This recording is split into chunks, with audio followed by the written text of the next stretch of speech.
Hello and welcome into Pat's Latest. I'm your host, Mike Gambardella, and it is nearly trade season, just a week away from the NFL trade deadline. And after the Patriots have cast off Kyle Duggar as a former starting safety, along with the former second round player in Keon White, the question has become what will be the next moves that the Patriots potentially could make, and are they stocking up on 6 round draft picks to actually make a move? And with all the salary cap, these things could come to fruition. So you're going to get just about every name that is floating out there. We'll go through 3 levels: the possibles, the unlikelies, and those that are a big swing and a miss and do not expect them to happen. We'll have everyone here for you. But before we get into everything, again, just a huge thank you to everyone who has subscribed for the channel. You are the ones that keep us going, and we're excited to continue to push this channel and get everything out to the masses so everyone is up to date on what is going on with the New England Patriots in a historic season, and not just because what Drake May is doing as a second-year quarterback, but with Mike Vrabel and the culture he is building here. Yes, introductions, player names at the start of games, individuals are back. It is a new time to be a New England Patriots fan. So again, please go down and subscribe for the channel if you haven't yet. Get the latest news. Give us a like if you like what you hear, and make sure you get down in the comments. Let us know what you think about the Patriots, what they're doing, what they should be doing, who should they be going after as targets, and send your questions in there, and we'll answer them right here on the channel.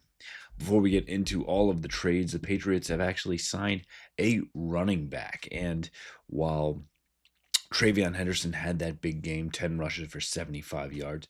Ramondre Stevenson, who ran hard in that game as well, actually did not practice on Wednesday, was held to a limited session with a toe injury, and puts his status in somewhat doubt. I think he still ends up playing, but with a short running back room with Antonio Gibson's injury, Terrell Jennings obviously called up and continues to play well. The Patriots had a spot on the practice squad. So, yes, it is a former Browns and Jaguars standout running back, probably someone who you've taken in fantasy drafts previously. But now at 29 years old, Dearness Johnson signs with the New England Patriots, and actually has a career 4.6 yards per attempt. Yards per rush average, which is pretty darn good. Actually, did appear in one game with the Cardinals earlier this season. Had one rushing attempt that went for 0 yards. But again, I think a great depth add here for the New England Patriots. We'll go through the next kind of list of who they could add, expect them to be fairly active, and see if the Dearness Johnson experiment could work and actually free up the Patriots to potentially not make a move at running back. But if they do, I think we're starting to look at those possible trades. And Jerome Ford is one of those from the Cleveland Browns that stands out because of what Quinshon Judkins, the second round pick, has done, and the shoulder injury sustained against the Patriots notwithstanding, makes Ford expendable, especially with Dylan Sampson, the Tennessee running back they drafted there as well. On the flip side of that, at the defensive end, outside linebacker position, that is where the Patriots want to add. The top three for the Patriots obviously is edge, outside linebacker is the same, pass rushing on the outside, cornerback, safety, I think defensive back, and running back. So those three: defensive back, edge, and running back, the top three. We'll go through it and talk about several of them fairly quickly here, just to get some of those bigger names out there and quickly say yes or no, or way out there. And you can kind of make a decision on your own. But I think Ford is definitely someone that could be on the chopping block. Darrell Taylor, who was a standout with the Seahawks, has ended up actually on Houston now and fallen out of favor there. So it could be another one where that late round pick is enough to get some extra pass rush in there.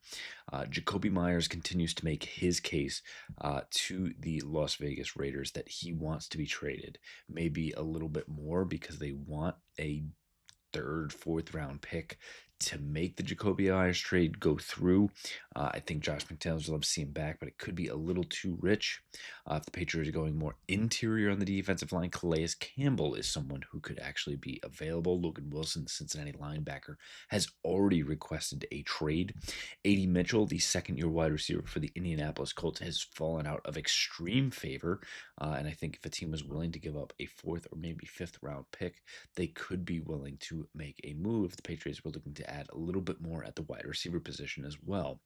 For the New York Giants, Deontay Banks, the cornerback, was underperformed and not seen as many snaps. If the Patriots are looking to add just a little bit about at cornerback, could be in play. Same goes for Jerry Jones, the Jacksonville cornerback, and Christian Fulton, same cornerback position for the Kansas City Chiefs. A familiar name in division in Miami is actually Matthew Judon. Again, if Miami continues to falter a little bit, could look to just move away some pieces just to pick up some draft assets.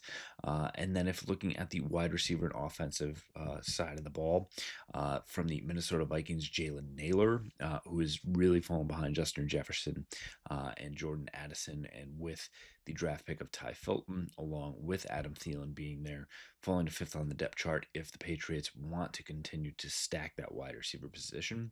And the Philadelphia Eagles, no strangers to making trades, with the addition of Tank Bigsby and Shipley being there in the backfield, they could look to move A.J. Dillon if the Patriots want to find that big, strong, physical back. They know him from Boston College, could come over. And then one actually from to the Tennessee Titans that I'm sure Mike Vrabel is familiar with, Draymond Jones, getting in there as a linebacker that could add to the pass rush. And then additionally, another pass rush from the Atlanta Falcons, going Arnold Ebiketie with the two first-round rookies on the edge for the Falcons. They could look to move away from him if they're willing to give up maybe that fourth-round pick. And finally, Noah Igbenogany from the Washington Commanders, again, looking at that cornerback position. That would be my short list for guys that have had some trade rumors around them that the Patriots could make a move for, and you wouldn't actually have to break the bank. This next list, however, are ones that are unlikely because you would have to give up a lot more for. And Rashid Shaheed could actually bump up to that next level list if the New Orleans Saints continue to slide out of. Uh, Unfortunately, contention is not for them, but being in that mix where they're not even looking at potentially keeping his services for next year. I think the same goes for Trey Hendrickson, Max Crosby.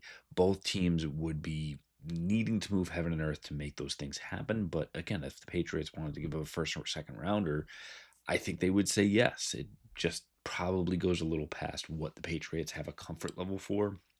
Chuba Hubbard could be one, with Rico Dowdle actually really stepping up in Carolina, and probably both goes on either side. What they can get most for to kind of put one of those guys into the lead role at running back. Hubbard becomes a tougher deal because of the contract that he just signed, having 3 years left on there. A couple other bigger names, David Njoku for me. I think Cleveland Browns should be looking to move him with the development of Harold Fannin. Not sure it really fits what the Patriots are looking for, but if you're giving up a lower amount to get a talented player, someone you really should look at. Pete Werner, the linebacker in New Orleans. Again, looking at younger players around him, could be looking for a new opportunity. I actually had Michael Carter, the New York Jets cornerback, or former New York Jets cornerback, as he was actually traded on Wednesday right before we made this list. Darius Slay, the current Pittsburgh Steelers cornerback who won a championship with the Philadelphia Eagles, has had an up and down season. Don't be surprised if the Steelers want to move him. Would be probably surprising to see him be moved in the AFC, probably going back to the NFC. And additionally, we mentioned Draymond Jones from the Tennessee Titans. Another tougher one, Arden Key is another great pass rusher for the Titans. Maybe just a little too rich for the Patriots' blood in making a swing or trade for him. And finally, looking over what the bigger names that you've heard around on the trade block that are probably not happening. And Myles Garrett tops that list, and the Patriots know all too well after seeing him rack 5 sacks against excuse me, against Drake May. Another one in division in Brees Hall, the running back who supremely talented, just a few years out of Iowa State.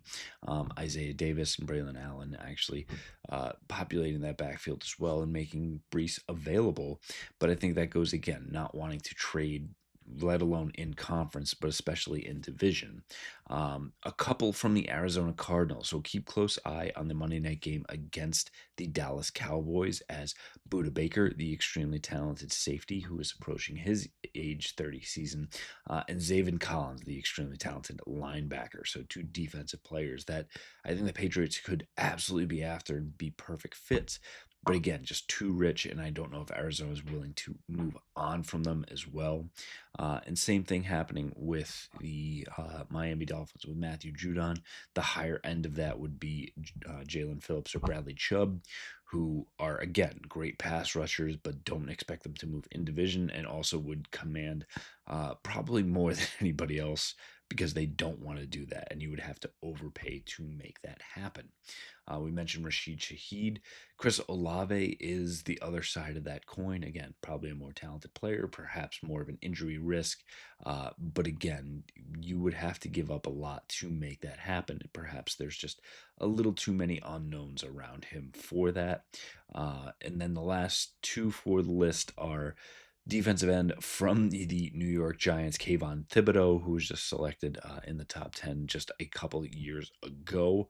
But with the season getting away from the Giants and knowing that they have Abdul Carter there as well as a rest of a vaunted pass rush going on as well, could be looking to move on from him. Again, would the Patriots want to give up a high draft pick to make that happen for a guy that does have some injury concerns as well, makes it more likely that it's not happening, but have seen enough around it to address that there is some smoke there. And finally, Reek Woolen, the cornerback for the Seattle Seahawks. So again, would be a great ad for the Patriots. I think now, right after the Marcus Jones signing, having Carlton Davis, having Christian Gonzalez would be a bit of an embarrassment of riches, one that you could absolutely look at, but probably not happening right now for the New England Patriots.